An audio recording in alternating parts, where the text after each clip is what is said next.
Hey guys, what's going on? Good afternoon. Gonna do one quick problem with you here from the worksheet on quantitative energy graphs and that I gave you last week, and then quickly discuss how to draw these energy flow diagrams, which are actually really easy, as you'll see, and they're not a big deal. But they can kind of help us understand kind of where energy is coming from, where it's going, and that sort of thing. So let's go ahead and do number 4 first, so bullet into the block problem, and then we'll do, I'll show you how to do these flow diagrams. Alright, cool. So number 4, we got a bullet. It strikes a block of wood, which exerts, on average, a force of 50,000 newtons opposing the motion of the bullet. How far does the bullet penetrate the block? And a system. Alright, so, okay, what's going to be our system here? So, we always define the system, right? We can decide what it is. It could be just a bullet. It could be the bullet and the block.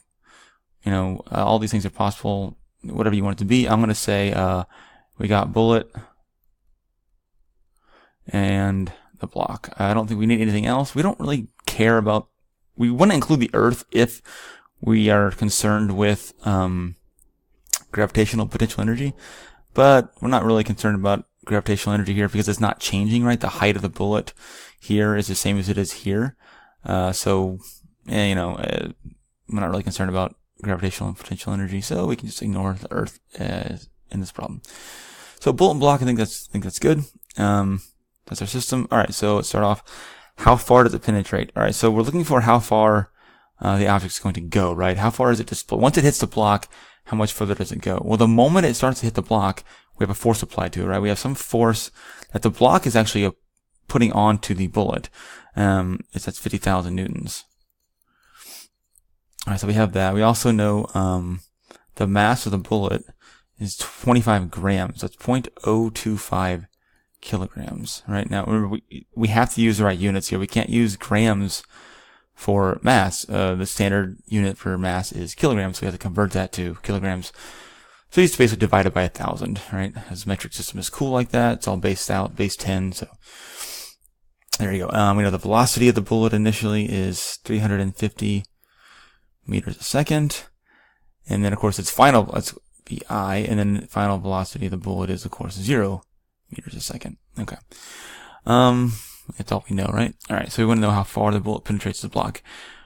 When you get a problem like this, you gotta ask yourself, what are we looking for, right? Looking for displacement. That's gonna be, we call that, we'll call that D displacement. How far does a bullet go into the block? Alright.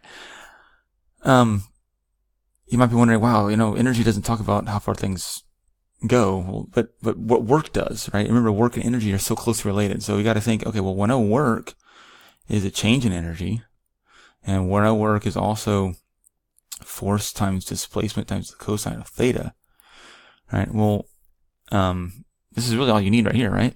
We have the force being applied from the block onto the bullet, so we know F here. We're looking for the D. Cosine theta is not going to matter, right? Because they're the same direction. Well, I guess they're opposite. One's going this way, and one's going that. Well, try to draw a straight line. One's going that way. So the force and displacement are opposite directions, so it's going to be a negative number, but we don't have it's not like a 45-degree angle, so it's just going to be a negative sign, right? Because cosine of 180 is negative 1. Alright, so what's the work being done? Well, remember, guys, the energy is transferred, and it's not destroyed, it doesn't go away, it always just takes another form. So, how much energy does the bullet have initially? Well, it's got some kinetic energy, right? Let's figure out how much kinetic energy it has. That's K 1/2 mv squared. Alright, the math, let's plug in the numbers here. 1/2 times 0.025 times 350 squared. Alright, I'm going to plug some calculator real quick, and we'll get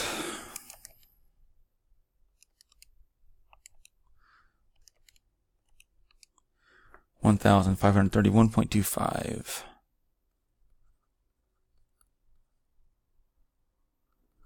joules. Alright.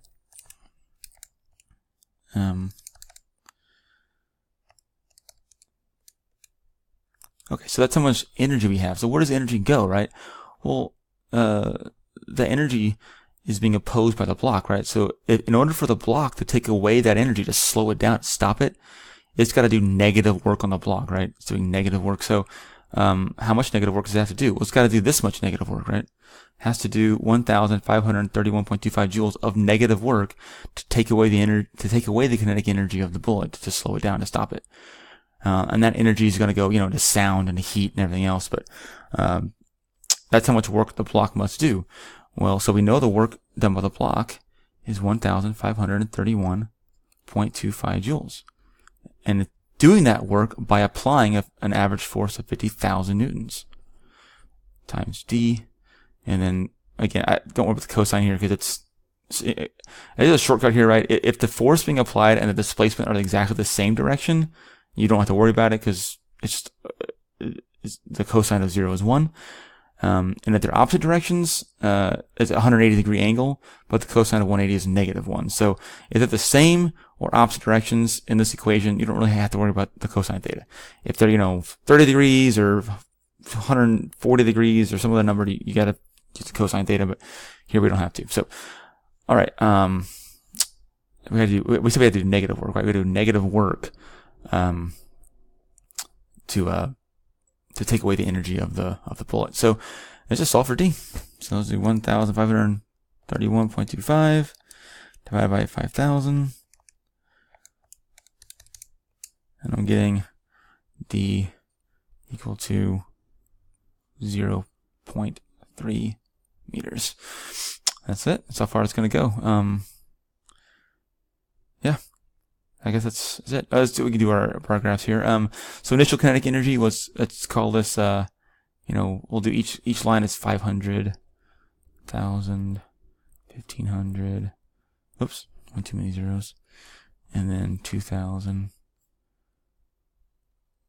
All right, so initially we had all this kinetic energy is about a little bit more than 1,500. We don't really care about gravitational potential energy, and we didn't have any elastic energy. Final, we have no kinetic energy.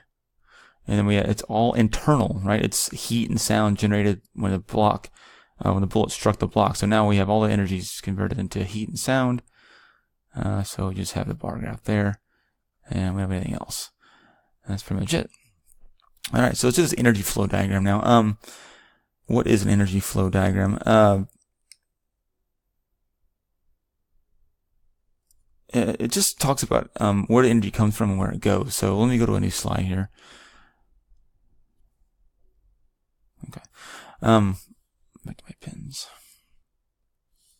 All right, so I'm gonna make up a problem. Let's say we have a car. All right, my awesome car. Okay, I'm such a good drawer. I'm a very good artist, as you can see. So let's say the car is going this way.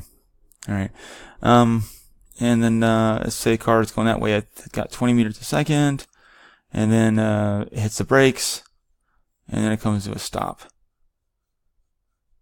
And here its velocity is 0 meters a second. Here it was 20. Okay. And let's say you define the system as the car. So we're going to draw a circle. This is our energy flow diagram, EFD. System is the car. All right, so car is the system. All right, car has some energy, right? It's got some kinetic energy here. And then where does the energy go? Well, when it stops, the car has kinetic energy here, but none here. So where'd that energy go? Where did the kinetic energy go? Well, it went into the ground, right? Because remember, when the car slams the brakes, it creates friction with the ground, which actually causes the car to stop, right? It's the force that the ground is applying. So if we have energy here, we have the ground outside of the system. So inside the circle of our energy flow diagram, we write whatever is in the system. In this case, it's just the car. And the car has energy, and then the ground takes the energy away. So the energy goes from the car into the ground, and there's your energy flow diagram. That's it. It's pretty simple. That's a simple kind of flow diagram, but you get the idea, right? So energy had energy in the car to the ground. Whatever's in the system, we draw in the circle. I'll do one more, slightly more complicated one, just so you get a better idea of it, maybe a little more thorough. All right, let's say we have a spring. All right, and there's a block on the spring. Let's do it at an angle. That'll be more fun. Let's say it's got some spring. Oops. And let's say it's at an angle.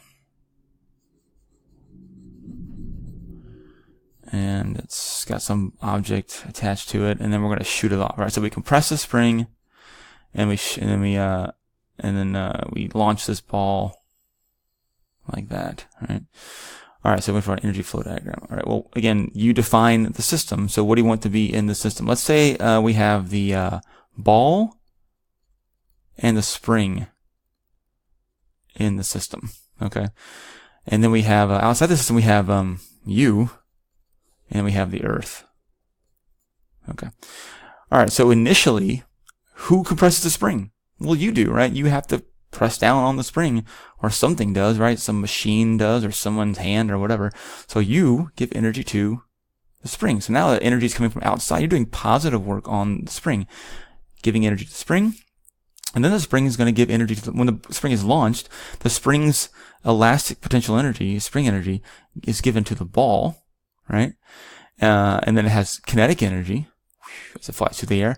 And then at the end, the ball is going to impact the ground, and it's going to make some sound and generate some heat, which the ball is going to then give that energy to the Earth then. So there's your energy flow diagram. You to the spring, to the ball at the end gives it to the Earth. And then we have all the total, over the course of this interaction, how the energy is transferred from one thing to the next. So you can say, okay, well, I have, chemical energy in my muscles, in my bone, in my hand, and I compress the spring, give it spring energy, which gives the ball as a form of kinetic energy, and in the end we have dissipated energy with heat and sound as the Earth takes it away. So positive work done to the system here with when you compress the spring, and then the Earth does negative work on the system, takes energy out of the system here at the end when it impacts the ground. So there you go. That's the energy flow diagram. It's pretty straightforward, I think, pretty simple. Remember guys, test is Monday, multiple choice, and if you have any questions or concerns, just send me a message, and I will see you guys tomorrow. Bye-bye.